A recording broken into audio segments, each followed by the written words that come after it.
wabarakatuh. Selamat sore kepada Bapak sekalian.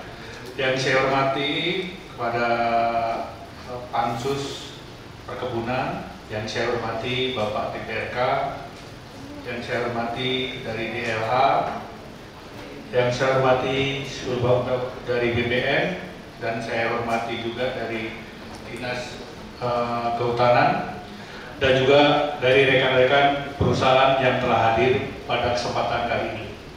Alhamdulillah kita bisa bertemu di ruangan yang berbahagia ini. Perkenalkan, nama saya Suwardi, selaku Estate Manager dari PT Betami, yang kebetulan sudah di take over, Pak, oleh PT AJS, Arta Jaya Sawit, dan saat ini lagi dalam proses penyelesaian masalah keabsahan. Baiklah, di sini akan saya sampaikan mengenai HGU yang kami miliki dari PT Betami, dalam hal ini AJS sekarang, adalah HGU nomor 41 tanggal 19 Desember tahun 2002 dan berakhir pada tanggal 18 Desember tahun 2037. Untuk luas HGU yang kami miliki adalah seluas 4.827 hektar. Adapun dari 4.827 hektar ini yang tertanam baru 912 hektar. Jadi masih sangat kecil, Pak. Masih baru 900, kurang lebih sekitar 20%-nya lah. Untuk HGU tadi, di samping HGU tadi kami juga ada sedikit plasma mandiri yang berdomisili di Desa Tepin Panah seluas 43 hektar. Kategorinya plasma mandiri. Itu sekilas mengenai HGU.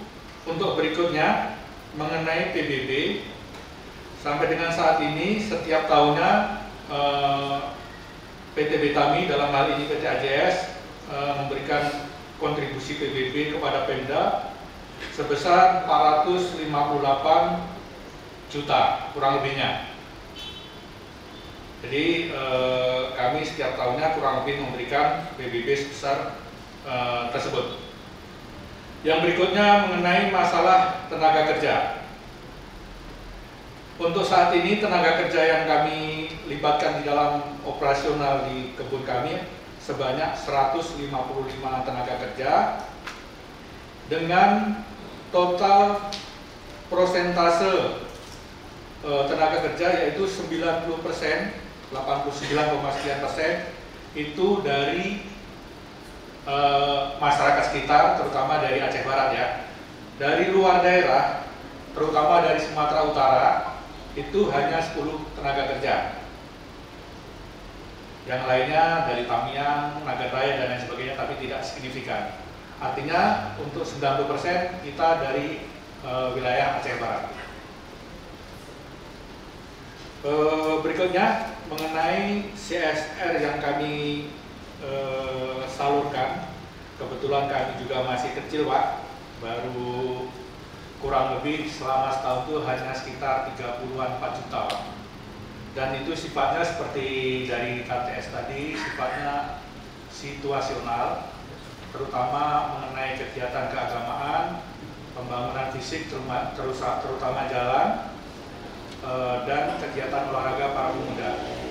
Sebenarnya seperti yang Bapak sampaikan dari Bapak Dewan tadi, memang lebih alangkah bagusnya memang direkayasa atau dikemas bagaimana CSR ini bisa betul-betul memberdayakan masyarakat sekitar, sehingga ke depan dampak nyata itu bisa berpengaruh terhadap masyarakat sekitar.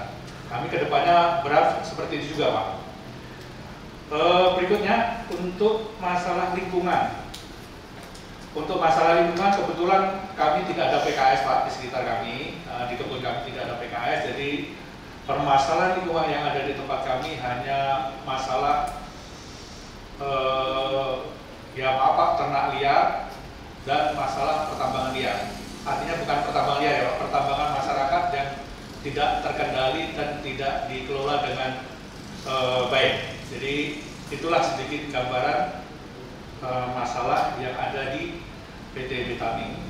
Untuk selanjutnya kami serahkan kepada Bapak Pansus untuk waktu dan tempat. Kami persilakan.